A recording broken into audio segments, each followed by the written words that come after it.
Aujourd'hui, nous partons en voyage au cœur d'un léviathan industriel, là où naît le système circulatoire de notre monde moderne.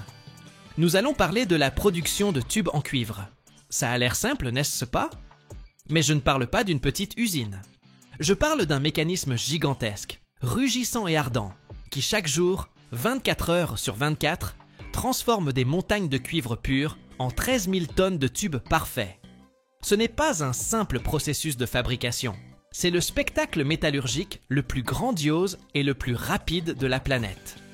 C'est l'histoire de la manière dont, à partir d'un métal dur comme la pierre, on étire en quelques minutes un fil long de plusieurs kilomètres, fin et flexible comme un spaghetti.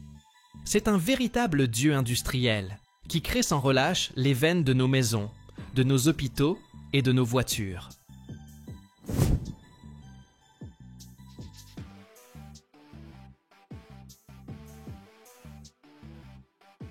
Essayons de prendre la mesure de ces 13 000 tonnes de cuivre par jour.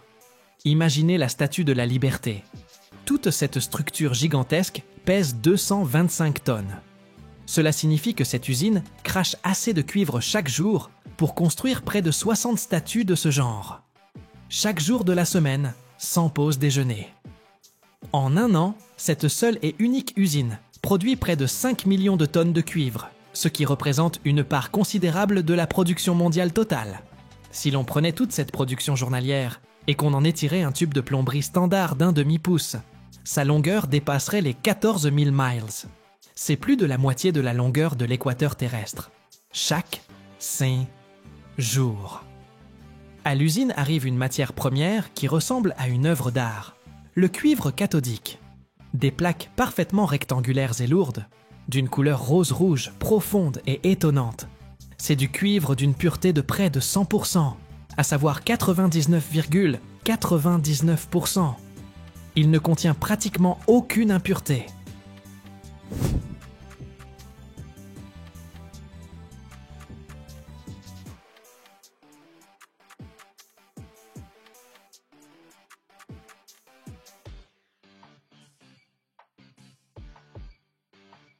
Cette pureté n'est pas un caprice, c'est le gage de la qualité, car la moindre particule étrangère pourrait causer une fissure dans le futur tube. Ces lourdes plaques, pesant chacune plusieurs centaines de livres, sont chargées dans un four à l'aide de grues géantes. C'est un four vertical colossal qui s'enfonce profondément sous terre, un véritable soleil de poche. À l'intérieur, la température atteint 2000 degrés Fahrenheit. Le cuivre, en entrant dans cet enfer, fond instantanément, se transformant en une rivière liquide, éblouissante et lumineuse. Ce n'est pas une simple fusion, c'est un océan bouillonnant de feu liquide qui s'écoule en continu du four. Et c'est là que commence ce qui rend ce processus le plus impressionnant au monde, la continuité. Dans une production classique, le métal en fusion est coulé dans des moules pour obtenir des lingots, qui sont ensuite refroidis, réchauffés à nouveau et laminés. C'est lent et inefficace.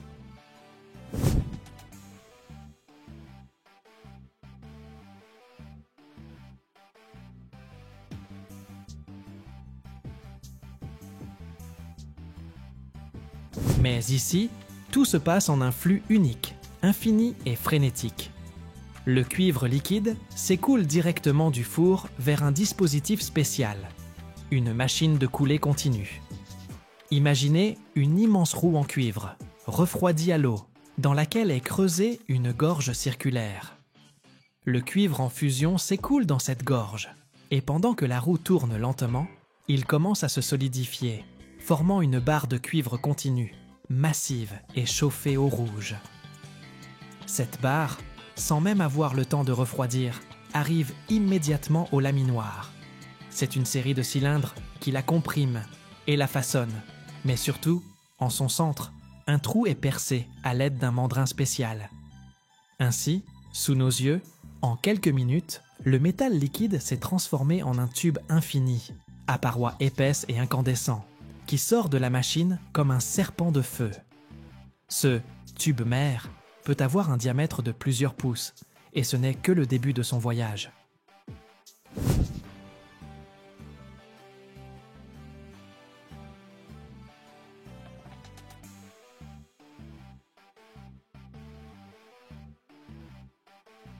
Maintenant, notre serpent épais et chaud doit subir une cure d'amincissement. Et une cure radicale. C'est l'étape qui ressemble à la fabrication de pâtes infinies.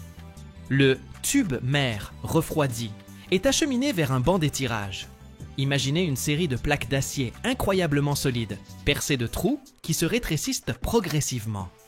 Ces orifices s'appellent des filières et leur surface intérieure est polie comme un miroir et revêtue de diamants. L'extrémité du tube épais est affûtée, passée à travers la première filière, légèrement plus petite en diamètre, et saisie par des mâchoires géantes de l'autre côté.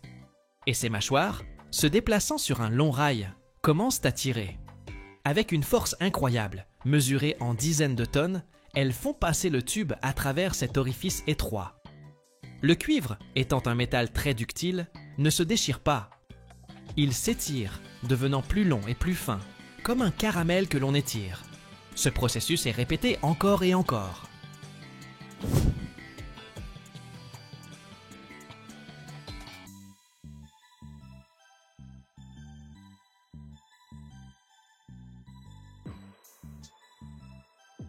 Le tube passe par la filière suivante, encore plus petite, et devient encore plus long et plus fin. Après chaque étirage, la longueur du tube peut doubler. Ce qui était un morceau de tube épais de 100 pieds se transforme en des milliers de pieds de tube fin. Mais ce processus a un effet secondaire. En s'étirant, le cuivre subit ce qu'on appelle l'écrouissage. Il devient très dur et cassant. Si l'on continuait à l'étirer, il se romprait tout simplement. Il a donc droit à une cure de jouvence, le recuit. Après plusieurs passages dans les filières, le très long tube, déjà enroulé en une immense bobine pouvant peser plusieurs tonnes, est envoyé dans un four de recuit. Mais cette fois, la température y est bien plus basse, 1000 degrés et plus. Ce chauffage contrôlé élimine les tensions internes du métal, le rendant à nouveau mou et ductile, prêt pour un nouvel étirage. Ce cycle étirage-recuit-étirage peut se répéter de nombreuses fois, selon la finesse souhaitée du tube final.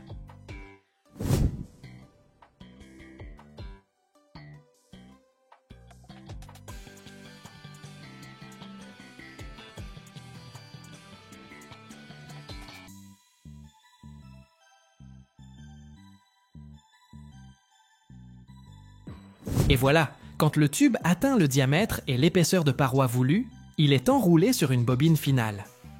Imaginez une bobine gigantesque, parfaitement lisse, de fils de cuivre brillant, dont la longueur peut atteindre plusieurs kilomètres. C'est déjà presque le produit fini. Pour certaines applications, comme dans les climatiseurs, on le laisse tel quel, à l'état mou et recuit. Mais pour les systèmes de plomberie, il faut des tubes durs et droits. Ces bobines sont donc déroulées et passées dans une dresseuse, qui redresse parfaitement le tube. Puis, une scie volante automatique le découpe en tronçons standards, par exemple de 10 ou 20 pieds. Tout au long de ce processus frénétique, du métal liquide au tube fini, un contrôle qualité infaillible est en place. Des capteurs laser mesurent en continu le diamètre et l'épaisseur de la paroi avec une précision au millième de pouce près. Des détecteurs de défauts à courant de Foucault scannent le tube, à la recherche de la moindre microfissure cachée. Chaque tronçon est soumis à une pression plusieurs fois supérieure à sa pression de service pour garantir son étanchéité.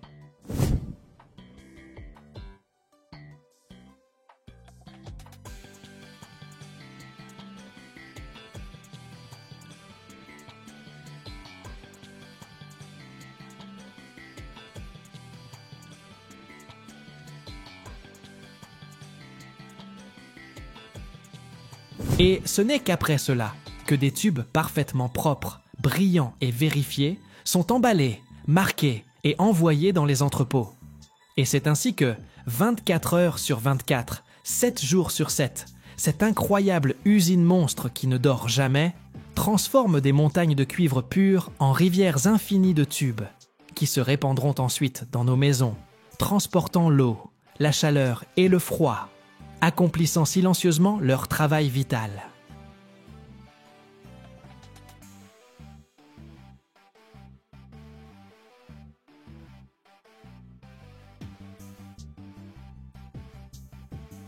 Chaque année, plus de 27 milliards de pieds carrés de plaques de plâtre sont produits dans le monde, un chiffre si incroyable qu'il dépasse l'entendement. Imaginez, cette quantité suffirait à construire une route de la Terre à la Lune, et presque jusqu'au retour. Mais derrière ces chiffres bruts se cache l'histoire non seulement d'un matériau de construction, mais aussi d'une économie, de villes entières qui grandissent au rythme de la demande. Comment ? À partir d'une pierre grise extraite du sous-sol, naît le mur lisse de votre maison. Et surtout, quel processus secret rend ce matériau si unique ? Si vous regardez jusqu'à la fin, vous découvrirez ce que la plupart des gens ne soupçonnaient même pas.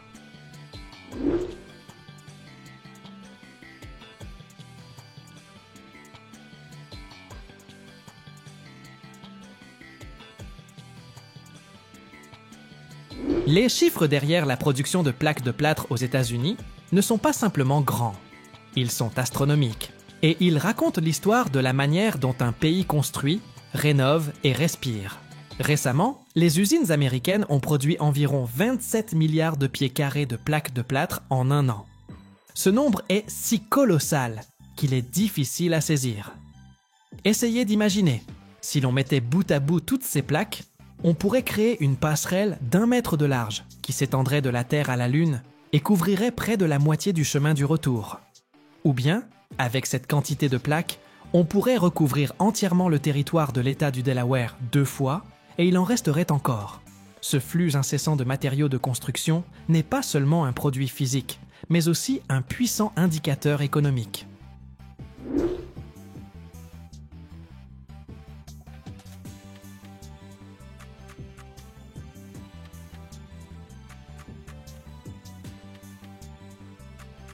Le marché de ces plaques aux États-Unis est évalué à des dizaines de milliards de dollars, reflétant non seulement le coût du matériau lui-même, mais aussi des milliers d'emplois dans les mines et les usines, dans la logistique et la construction.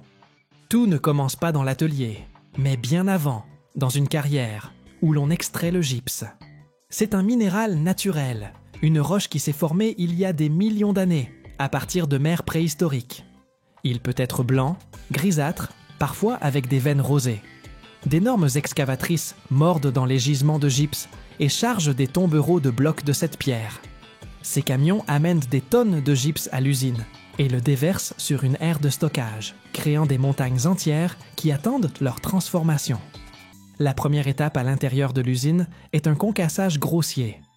Les blocs de gypse arrivent dans les mâchoires d'acier géantes d'un concasseur primaire.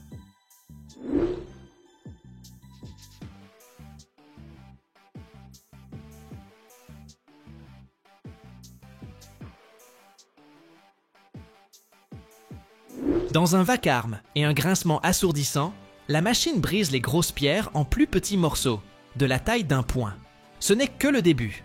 Ensuite, ce gypse concassé est acheminé par un convoyeur vers des broyeurs secondaires.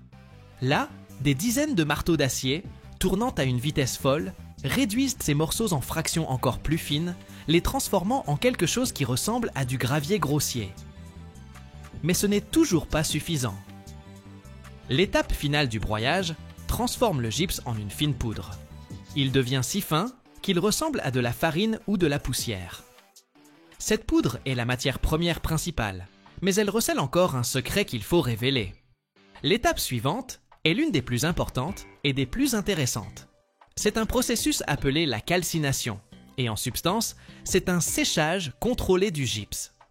Le fait est que, dans la structure cristalline du gypse naturel, sont emprisonnées des molécules d'eau.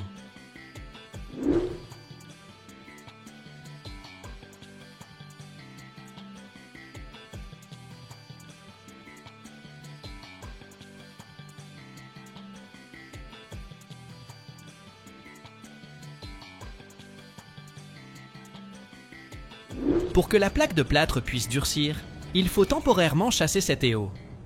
Pour ce faire, la poudre blanche est introduite dans un immense four rotatif. Il ressemble à un tambour géant, incliné sous un léger angle. À l'intérieur de ce four, une température très précise est maintenue, environ 150 degrés Celsius. La poudre de gypse, en tournant lentement à l'intérieur du tambour, se réchauffe et l'eau qui y est liée se transforme en vapeur et s'évapore. Chimiquement parlant, Le gypse se transforme en hémihydrate de sulfate de calcium, mais plus simplement, il devient assoiffé.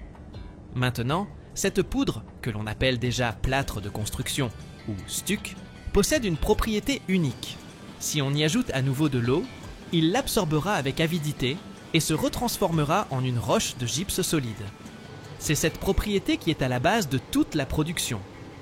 La poudre chaude obtenue est refroidie et stockée dans de gigantesques silos, semblables à des tours, d'où elle sera acheminée vers la ligne de production principale.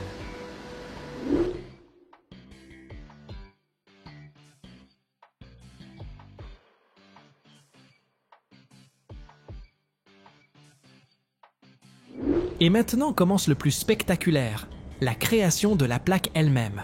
Dans l'atelier, un immense convoyeur, long de plusieurs centaines de mètres. À son départ se trouvent 2 rouleaux géants de papier cartonné spécial et dense. Un rouleau pour la face avant, il est parfaitement lisse, blanc. L'autre pour le dos, il peut être un peu plus foncé, grisâtre. La bande du rouleau inférieur, celui de la face avant, se déroule et se pose sur le convoyeur, formant un chemin infini. Parallèlement, dans un mélangeur gigantesque, semblable à un robot de cuisine industrielle, on prépare le cœur. On y verse en continu notre poudre de gypse assoiffée, de l'eau et tout un cocktail d'additifs divers.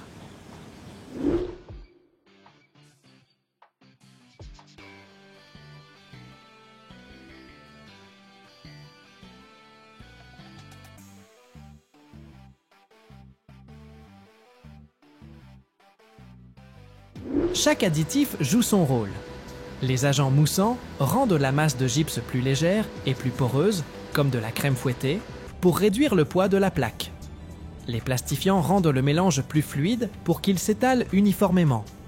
Les accélérateurs ou les retardateurs permettent aux ingénieurs de contrôler parfaitement le temps de prise du gypse.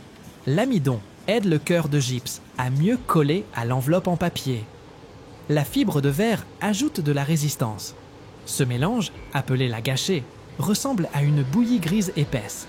Il est déversé en un flux continu, directement sur la bande de papier, qui se déplace sur le convoyeur. Des dispositifs spéciaux répartissent uniformément cette masse sur toute la largeur du papier. Les bords de la feuille de papier inférieure sont délicatement repliés vers le haut, formant les rebords de la future plaque. Et à ce moment, on la recouvre par le dessus, avec la deuxième bande de papier, celle du rouleau arrière, comme un couvercle. On obtient un sandwich infini et parfaitement plat. Papier, masse de gypse, papier.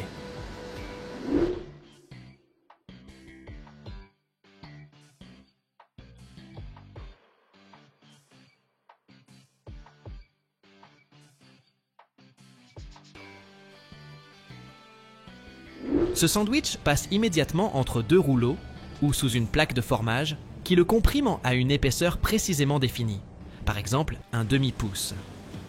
La plaque de plâtre fraîchement formée, encore molle et humide, poursuit son voyage sur un très long convoyeur, appelé la ligne de prise. Sa longueur peut atteindre plusieurs centaines de mètres. Pendant que la plaque se déplace lentement, un véritable miracle se produit à l'intérieur. La poudre de gypse réagit avec l'eau. La fameuse réaction de réhydratation a lieu. Le gypse redevient une roche solide, en dégageant de la chaleur. Si l'on touche la plaque à ce stade, elle sera chaude. En quelques minutes, la masse meuble devient suffisamment dure pour conserver sa forme. Au bout de cette longue ligne se trouve un couteau volant.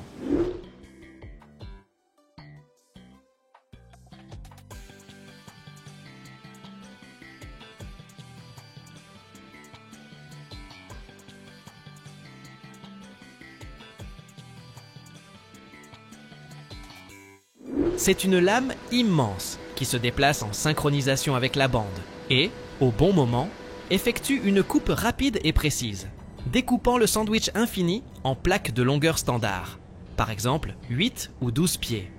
Cela se produit si rapidement que le convoyeur ne s'arrête pas une seule seconde. Les plaques découpées sont maintenant dures, mais encore très humides.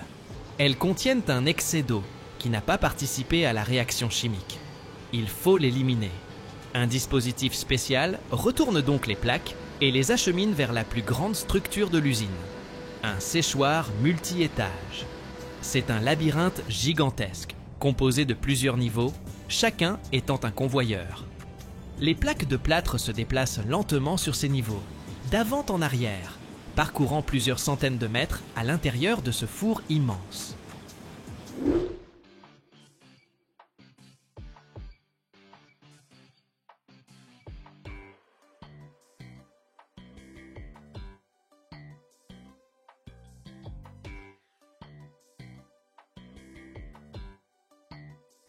L'air chaud qui circule à l'intérieur en évapore délicatement l'humidité excessive. La température y est contrôlée très rigoureusement. Il ne faut éliminer que l'eau libre sans endommager la structure cristalline du gypse lui-même. Ce processus peut durer environ 1 heure. À la sortie du séchoir apparaît le produit que nous connaissons bien, une plaque de plâtre parfaitement sèche, légère et solide. Mais ce n'est pas encore la fin. L'étape finale est la finition. 2 plaques finies sont empilées face contre face. Leurs bords sont parfaitement coupés pour être droits et nets. Sur la tranche est collée une bande de papier avec les informations sur le fabricant et le type de produit. Ensuite, des manipulateurs robotisés, avec une précision et une grâce surhumaines, soulèvent les plaques finies et les empilent en piles parfaitement droites sur des palettes. Chaque pile est enveloppée d'un film de protection, marqué et envoyé à l'entrepôt.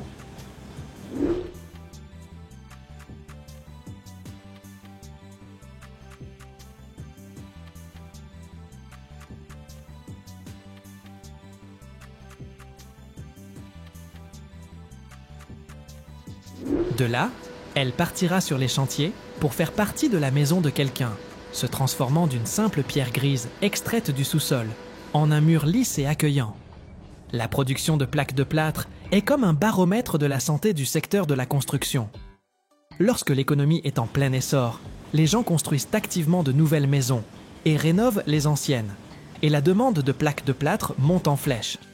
Les usines qui fabriquent un produit tournent à plein régime, et le flux de camions qui livrent les plaques finies à travers le pays devient infini. Le cœur de cette production bat à l'unisson du rythme du marché immobilier. Géographiquement, cette industrie a aussi ses centres. Bien que les usines de plaques de plâtre soient réparties dans tout le pays pour être plus proches des grands marchés de la construction, l'extraction de la matière première, le gypse, est concentrée dans certains États. Les leaders ici sont des États comme le Texas, l'Oklahoma, le Kansas, le Nevada et l'Iowa.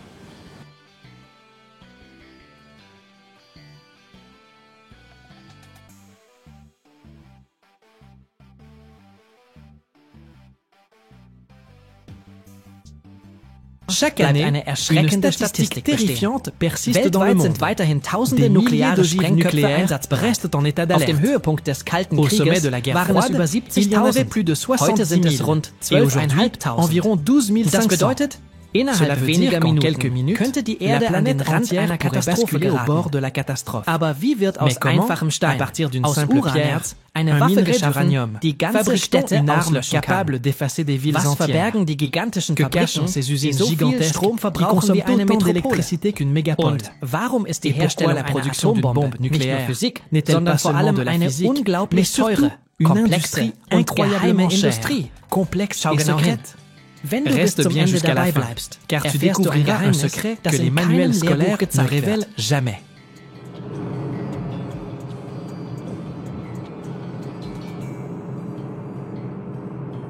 Au sommet de la guerre froide, dans les années 1980, l'arsenal nucléaire mondial comptait plus de 70 000 ogives.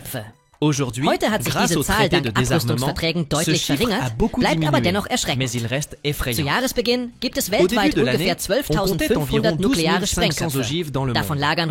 Parmi elles, près de 9 600 sont stockées dans des dépôts militaires, et le reste attend d'être détruit. Le chiffre le plus inquiétant, environ 3 800 ogives sont déjà déployées sur des missiles et des bases. Donc, en état de pleine alerte. Cela veut dire qu'elles peuvent être lancées en quelques minutes. Tout commence dans une mine, où l'on extrait le minerai d'uranium. Ce n'est qu'une pierre. Après broyage et traitement chimique, on obtient un concentré qu'on appelle yellow cake.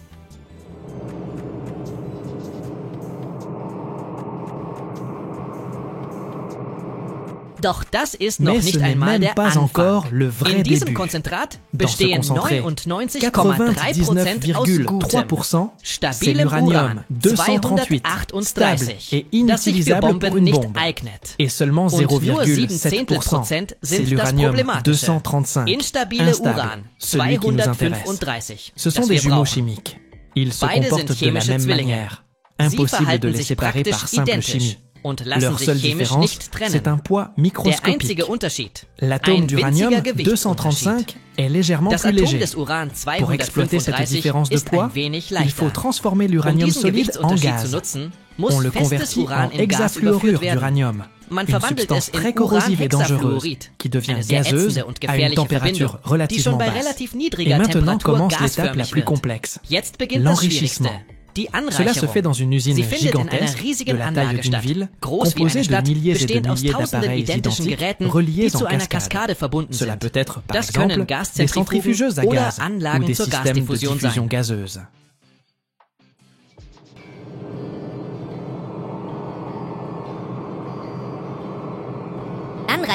Les anciennes usines de diffusion gazeuse, comme celles qui existaient aux États-Unis, consommaient autant d'électricité qu'une grande ville, juste pour séparer lentement les atomes. Zentrifugen sind die Les heute centrifugeuses, gebräuchlichste elles, Methode. sont Das aujourd'hui sind la tausende méthode la plus hohe, répandue. schlanke Zylinder, Ce sont die des mit cylindres hauts et Überschallgeschwindigkeit fins qui rotieren. tournent à une vitesse Wird das Gas supersonique. eingespeist, Quand drückt on y die injecte le gaz, Zentrifugalkraft les die molécules schwereren les plus Moleküle lourdes, mit avec Uran l'uranium 238, sont 238 an die projetées vers les Wände, parois, während die tandis que etwas les leichteren molécules un peu plus Moleküle légères, mit Uran avec l'uranium 235 235, näher am Zentrum restent bleiben. plus proches du centre. Das Gas aus dem Zentrum, Ensuite, le gaz du leicht centre, angereichert, légèrement wird zur enrichi, nächsten est Zentrifuge transféré dans une weitergeführt, autre das an centrifugeuse, der Wand et le gaz abgereichert appauvri, wird celui des abgezweigt. parois, est Die écarté. Gasdiffusion La ist diffusion extrem gazeuse, elle, energieaufwendig. est un procédé Das Gas wird unter incroyablement Druck durch énergivore. tausende Le Membranen gaz est mit poussé à travers des mikroskopisch milliers de kleinen Poren membranes gepresst. percées de pores Die microscopiques. leichteren Moleküle Les mit molécules Uran plus légères, celles avec 235 l'uranium passieren die Poren 235, minimal schneller. traversent un peu plus vite. Der Prozess Le ist processus unglaublich est d'une langsam. lenteur extrême.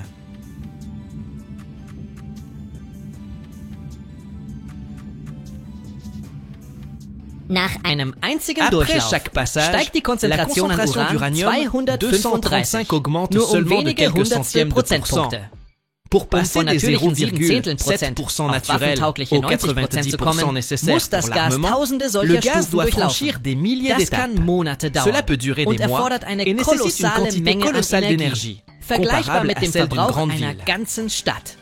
Une fois Wenn schließlich l'exafluorure hoch d'uranium angereichertes hautement enrichi obtenu, Uran-Hexafluorid vorliegt, on le wird reconvertit es en wieder métal in solide, festen à partir Metallzustand duquel überführt. on peut fabriquer Daraus les lassen pièces sich dann destinées à Bauteile une für charge einen nucléaire. nuklearen Sprengsatz Mais il herstellen. ne faut pas seulement Doch de gebraucht l'uranium, wird nicht nur il Uran, faut aussi sondern auch du plutonium.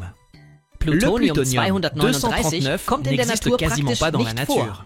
Il faut Es le muss créer künstlich erzeugt artificiellement. werden. In Cela einem se fait dans un Kernreaktor. réacteur nucléaire. In den On y Reaktor wird charge de gewöhnliches, l'uranium nicht ordinaire, angereichertes non Uran enrichi. geladen.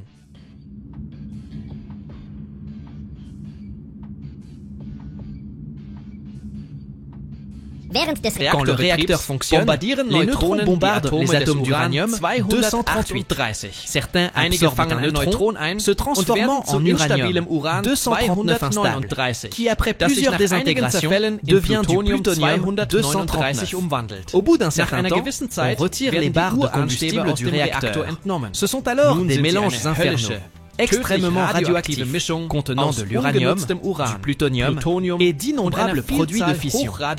Les séparer est un défi colossal. Cela se fait dans une usine radiologique spéciale, derrière d'épaisses parois de béton, avec des bras robotisés. Les barres sont dissoutes dans l'acide, puis grâce à des procédés chimiques complexes, le plutonium est isolé de l'uranium et des autres éléments. C'est une étape extrêmement dangereuse à cause de la radioactivité. Das ist wegen der gewaltigen Strahlung extrem gefährlich.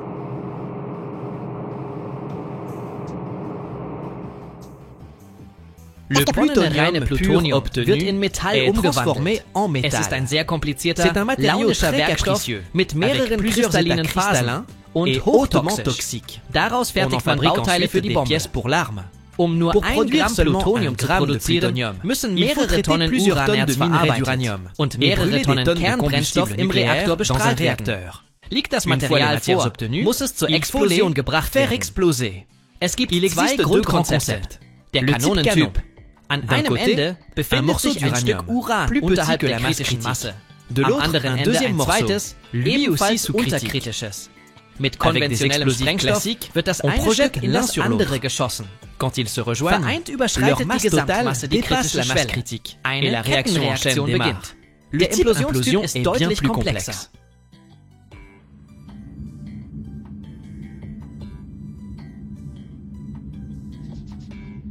Man nimmt On eine prend Kugel une aus sphère de Plutonium oder plutonium Uran ou d'uranium, unterhalb der kritischen plus Masse. petite que la masse Diese Kugel critique. wird von einer perfekt Autour, symmetrischen on place Hülle une couche konventioneller parfaitement symétrique Sprengstoffe umgeben. d'explosifs classiques. Dann wird diese Ladung Puis, on gleichzeitig fait an exploser ces Dutzenden charges en Punkten même temps, gezündet.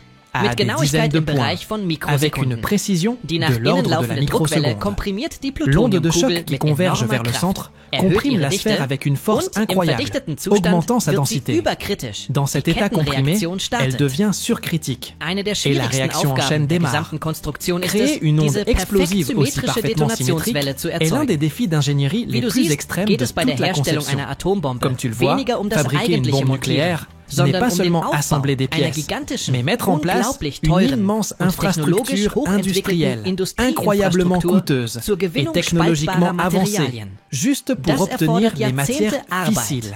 Milliarden Cela Dollar, demande des décennies, Zugang zu des milliards de einzigartigen dollars, Technologien, des enorme technologies Energiemengen uniques, une und ein énergie Heer colossale hochqualifizierter et une armée de Wissenschaftler scientifiques und et d'ingénieurs hautement Genau qualifiés. diese Komplexität C'est justement ist der cette wichtigste complexité qui Sicherungsmechanismus, constitue le der die véritable Verbreitung von frein Kernwaffen in à der la Welt bremst. prolifération.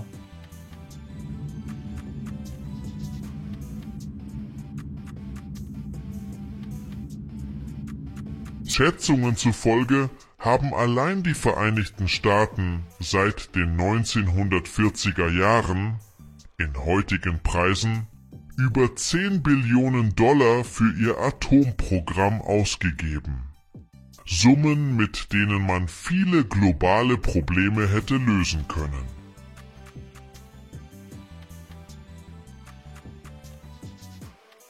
Chaque année, plus de 20 millions de tonnes de bambou sont récoltées dans le monde. Et ce n'est pas une simple plante, mais un véritable matériau de construction du futur. Imaginez, une seule pousse peut gagner 1 mètre en une seule journée. Et un hectare de bambouset produit 10 fois plus de biomasse qu'une pinède classique. Mais le plus fascinant commence lorsque ces tiges géantes arrivent à l'usine. Là, elles passent de simples herbes à des panneaux, aussi solides que l'acier, et en même temps écologiques. Et il y a un secret que vous ne découvrirez qu'à la fin de cette vidéo. Un fait qui changera à jamais votre regard sur le bambou.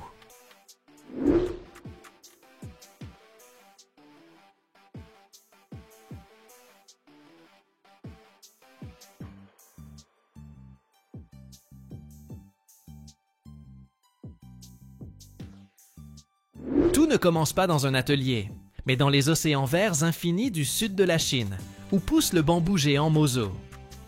Imaginez, une jeune pousse peut grandir d'1 mètre en une seule journée. On peut littéralement la voir pousser. En quelques mois, elle atteint sa pleine hauteur de 30 mètres, et au bout de 4 ou 5 ans seulement, elle est prête pour la récolte. Quand les ouvriers arrivent dans la forêt, ils n'utilisent pas d'engins lourds. À l'aide de simples scies, ils coupent les tiges matures, en laissant le système de rhizome intact qui produit immédiatement de nouvelles pousses.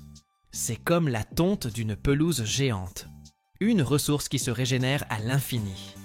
Les tiges creuses coupées sont débarrassées de leurs branches et transportées à l'usine, où les attend leur première grande transformation.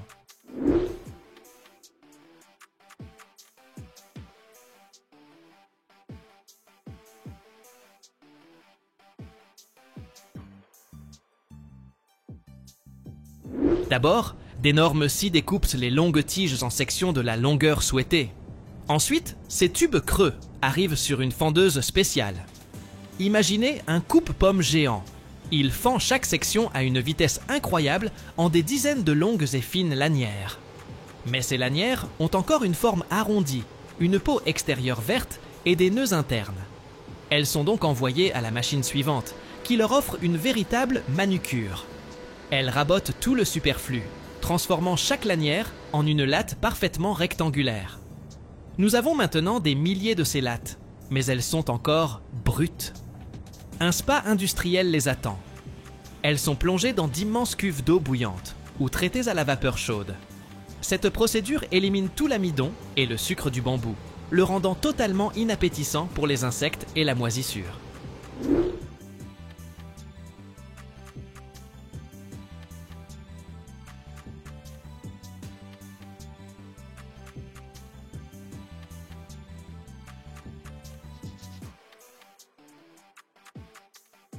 C'est à cette étape que le bambou peut obtenir sa couleur.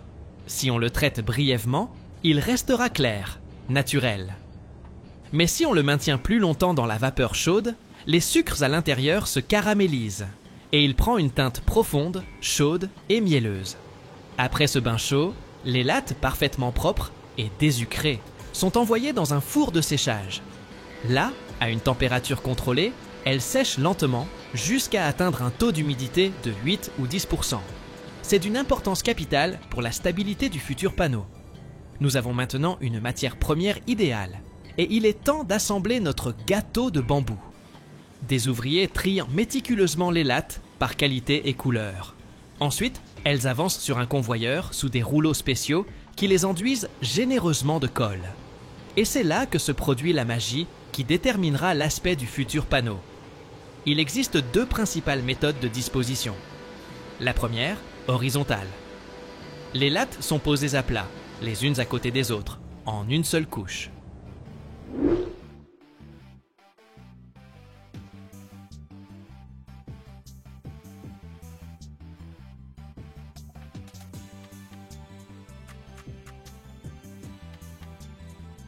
Le résultat est un panneau où l'on voit bien les nœuds caractéristiques du bambou, créant un motif classique et reconnaissable.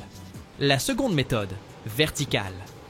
Les lattes sont tournées de 90 degrés et placées sur la tranche, pressées fermement les unes contre les autres. Le résultat est un panneau au motif plus fin, linéaire et élégant, où les nœuds du bambou sont presque invisibles. Le gâteau de lattes de bambou, formé et collant, est prêt pour l'épreuve finale. Il est envoyé sous une presse à chaud. C'est un véritable titan industriel. Avec une force de plusieurs centaines de tonnes et à une température de 150 degrés Celsius, il comprime cette masse. Sous l'effet de la chaleur et de la pression, la colle se polymérise, liant à jamais des milliers de lattes individuelles en un bloc monolithique, incroyablement dense et solide. De la presse sort un panneau énorme, chaud, mais déjà absolument rigide.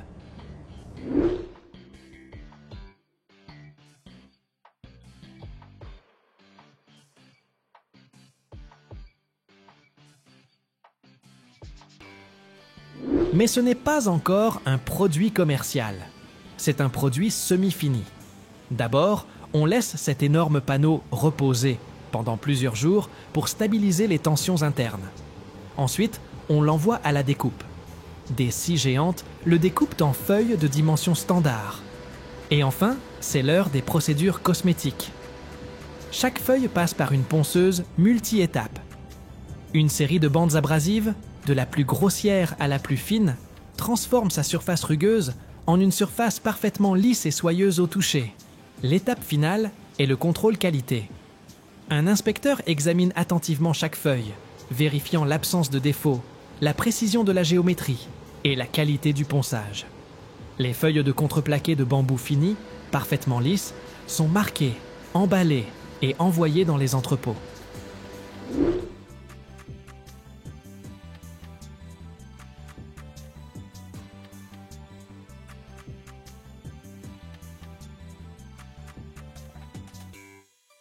Et c'est ainsi que, après un parcours allant de l'herbe à la croissance la plus rapide de la planète, en passant par des bains de vapeur, des couteaux précis et l'étreinte ardente d'une presse, naît ce matériau étonnant, beau comme un bois exotique, solide comme l'acier et écologique comme la nature elle-même, prêt à devenir un élément stylé et fiable dans nos maisons.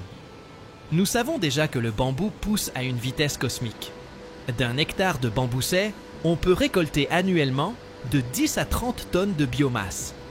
À titre de comparaison, d'un hectare de pinède, on ne peut obtenir que de 2 à 5 tonnes de bois sur la même période. Cela signifie que pour produire la même quantité de matériaux, il faut 10 fois moins de terre. Les panneaux de bambou existent en différentes épaisseurs, de quelques millimètres à 50 mm pour des plans de travail massifs ou des poutres de construction. Et il y a une nuance intéressante. Un panneau peut être constitué de plusieurs couches.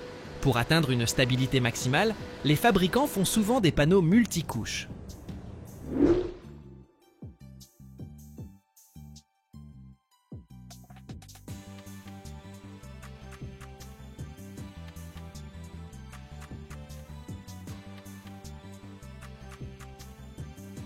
Par exemple, un panneau à 3 couches peut avoir 2 couches extérieures, avec des lattes orientées verticalement, et une couche intérieure avec des lattes orientées horizontalement.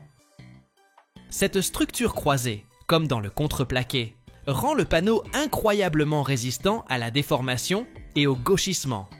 Le bambou est le champion de l'absorption du dioxyde de carbone. Un hectare de bambouset peut absorber 62 tonnes de dioxyde de carbone par an, ce qui est 35% de plus qu'une surface équivalente de forêt ordinaire. Cela en fait un matériau non seulement neutre en carbone, mais carbone négatif. C'est-à-dire qu'au cours de sa vie, il absorbe plus de carbone qu'il n'en est émis lors de sa transformation et de son transport.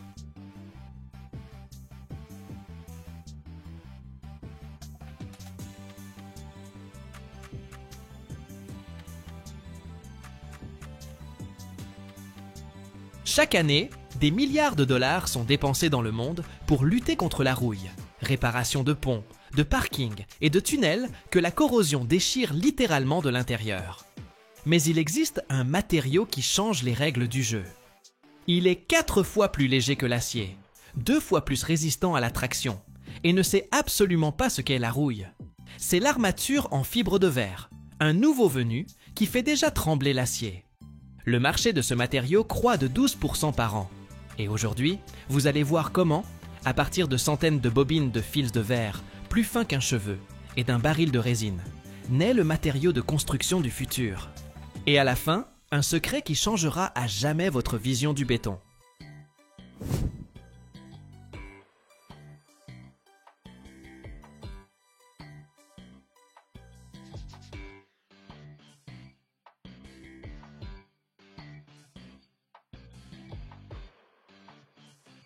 Tout commence à une extrémité d'un immense atelier, où se dresse une structure qui ressemble à une bibliothèque géante pour fils. C'est ce qu'on appelle un cantre. Sur un mur de plusieurs mètres de haut, sont installées en rangées bien ordonnées des centaines, parfois des milliers, d'énormes bobines. Sur chacune d'elles est enroulé un fil de verre très fin, ou roving. Ce n'est pas le verre de nos fenêtres. C'est une fibre de verre spéciale, produite en faisant fondre du verre et en l'étirant à travers des orifices microscopiques. Le résultat, ce sont des fils plus fins qu'un cheveu humain, mais avec une résistance à la traction incroyable. C'est eux qui seront notre squelette, notre armée intérieure qui donnera à la tige sa résistance folle. De chacune de ces centaines de bobines part un fil distinct, et tous se rassemblent en une seule mèche épaisse et duveteuse. C'est comme si des milliers de ruisseaux se jetaient dans une grande rivière. Cette mèche sèche et blanche, c'est l'âme de la future armature.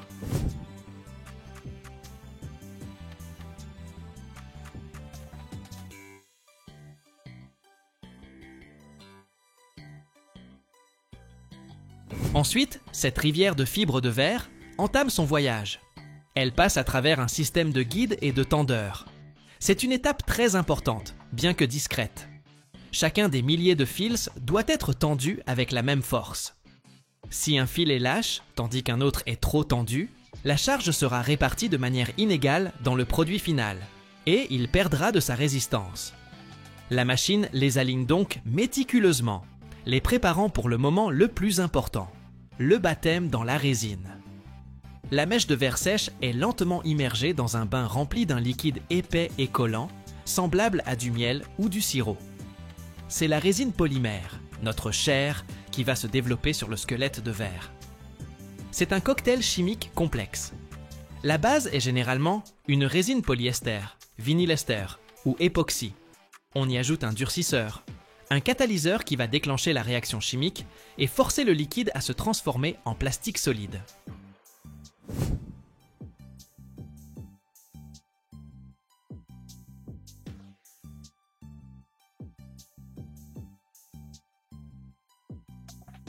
On peut aussi y ajouter divers additifs, des pigments pour la couleur, des inhibiteurs d'UV pour que l'armature ne craigne pas le soleil, et des retardateurs de flamme pour la résistance au feu.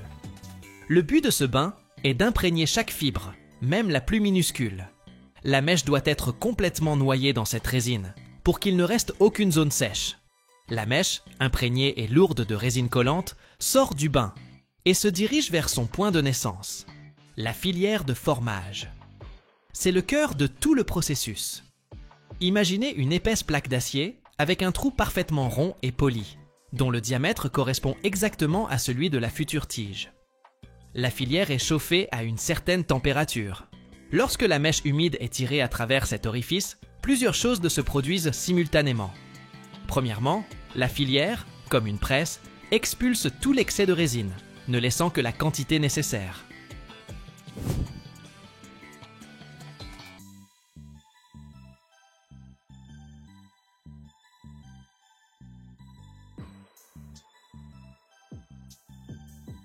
Deuxièmement, elle comprime fermement toutes les fibres de verre ensemble, formant une tige parfaitement ronde. Troisièmement, la chaleur de la filière déclenche la phase initiale de la réaction de durcissement ou polymérisation. La résine commence à se transformer de liquide en gel. À la sortie de la filière, on voit déjà la forme familière de la tige, mais elle est encore molle et vulnérable. Mais comment obtient-elle sa fameuse surface nervurée pour bien s'ancrer dans le béton ? Juste à la sortie de la filière, alors que la tige est encore chaude et molle, on enroule autour d'elle une mèche spéciale de la même fibre de verre. Un fil fin, imprégné de résine, est enroulé en spirale sur la surface de la tige, créant un motif en relief. Parfois, pour une adhérence encore meilleure, on saupoudre du sable de quartz fin sur la surface collante qui se fixe à jamais à la résine. Notre armature a maintenant non seulement de la résistance, mais aussi des dents, avec lesquelles elle s'agrippera au béton.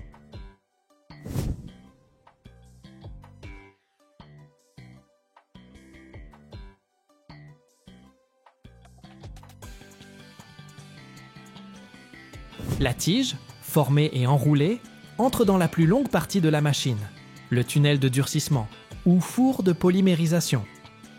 C'est une longue chambre qui peut s'étendre sur des dizaines de pieds, à l'intérieur de laquelle une haute température est maintenue, généralement 400 degrés Fahrenheit. C'est là que la transformation finale a lieu. Ce n'est pas un simple séchage. Sous l'effet de la chaleur, les molécules de résine commencent à se lier activement les unes aux autres, formant un réseau tridimensionnel, solide et rigide. Le sirop liquide et collant se transforme en un matériau composite extrêmement solide et dur, qui lie à jamais des millions de fibres de verre en un seul monolithe. C'est comme la cuisson d'un gâteau. Pendant que la tige se déplace lentement à travers ce tunnel chaud, elle acquiert sa dureté finale, aussi dure que la pierre.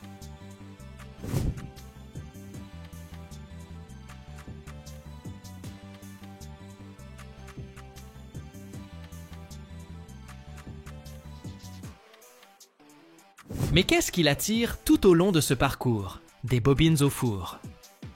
À la fin de la ligne, se trouve un dispositif de traction spécial qui a donné son nom à l'ensemble du processus. Il s'agit généralement de deux mécanismes à chenilles, semblables aux chenilles d'un char, placés l'un au-dessus de l'autre. Ils serrent doucement mais très fermement la tige déjà finie et durent avec leurs patins en caoutchouc et la tirent vers eux à une vitesse constante et précisément calibrée. Ce sont eux qui créent la force qui tire la fibre de verre à travers le bain de résine, la filière de formage et le four. La vitesse de ce mouvement est l'un des paramètres les plus importants qui contrôlent la qualité du produit final. Et voilà, de l'autre côté de ce long convoyeur, apparaît une tige de fibre de verre infinie, parfaitement droite, dure et chaude.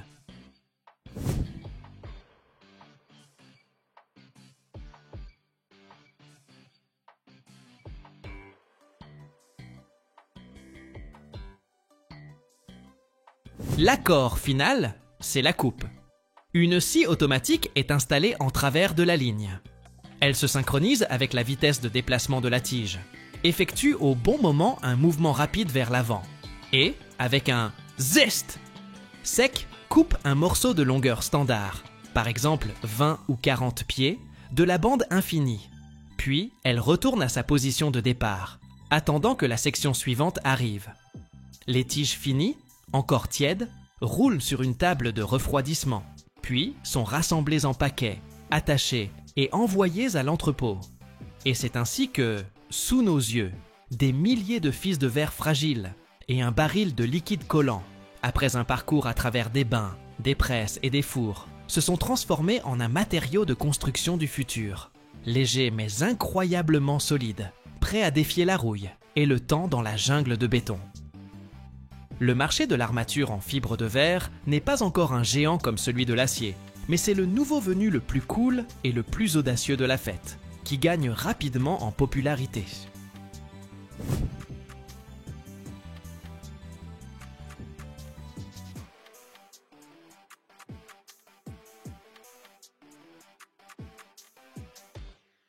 Le marché mondial de ce matériau est déjà évalué à des centaines de millions de dollars, et les prévisions sont tout simplement folles. On s'attend à ce qu'il croisse de 10 à 12% par an. Cela signifie que de plus en plus d'ingénieurs et d'architectes regardent l'acier rouillé et se disent « Mec, on peut faire mieux ». Et maintenant, parlons des principaux atouts qui font que l'armature en acier fume nerveusement dans son coin. Le premier et le plus évident, le poids. L'armature en fibre de verre est environ 4 fois plus légère que l'acier à diamètre égal. Ça a l'air ennuyeux? Maintenant, imaginez ça dans la vie réelle. Imaginez un camion transportant de l'armature sur un chantier. Il peut transporter 4 fois plus de longueur d'armature en fibre de verre, en un seul voyage, que d'armature en acier, car il est limité par le poids. Ou, pour la même quantité, il faudra 4 fois moins de voyages, ce qui économise du carburant et du temps.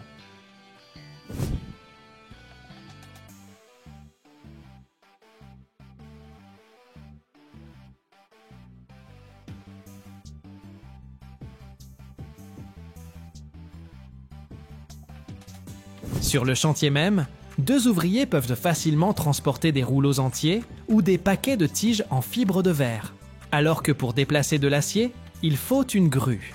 C'est une économie colossale sur la logistique et la main-d'œuvre. Deuxièmement, la résistance. Et là, la fibre de verre monte sur le ring et met l'acier KO au premier round. Sa résistance à la traction est environ 2 fois supérieure à celle de l'armature en acier standard.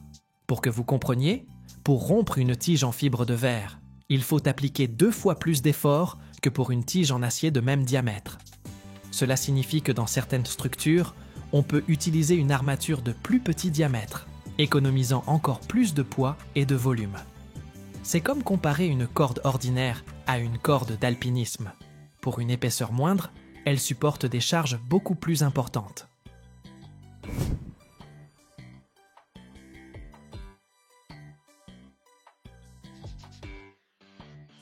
Mais l'atout maître, le véritable super pouvoir de la fibre de verre, c'est sa guerre contre la rouille. Le principal ennemi de toute structure en béton armé, des ponts au parking, ce n'est pas la charge, c'est la rouille. L'eau et les sels s'infiltrent à travers les micro-fissures du béton, atteignent l'armature en acier, et elle commence à rouiller. La rouille augmente de volume et fait littéralement éclater le béton de l'intérieur. Chaque année, les États-Unis dépensent des milliards de dollars pour réparer les ponts, les parkings, les quais et les tunnels détruits par la corrosion de l'armature. Et la fibre de verre? Elle se moque éperdument de la rouille. Elle est chimiquement inerte. L'eau, le sel, les acides et les bases lui sont complètement indifférents. Cela signifie que la durée de vie de la structure augmente de façon spectaculaire.